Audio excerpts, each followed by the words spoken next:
Hey guys, welcome to our channel. In this video, you will learn on how you can change your Hostinger email and password.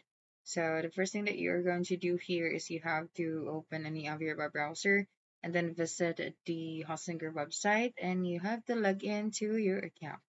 So once you're here, all you have to do is to tap on your profile at the top right of your screen or your account and then tap on the account information.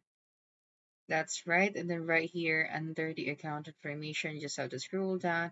Then you have here now your account settings. So if you want to change your email, just have to tap on this one. That's right. And then I just have to tap it right here, your new email. So after that, you just have to close this section.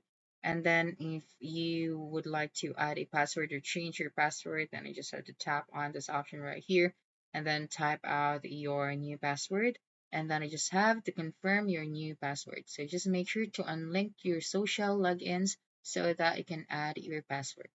Okay, so that's it for this video. If you think this video helped you solve your concern, please subscribe, like this video, and leave your comment below. Bye.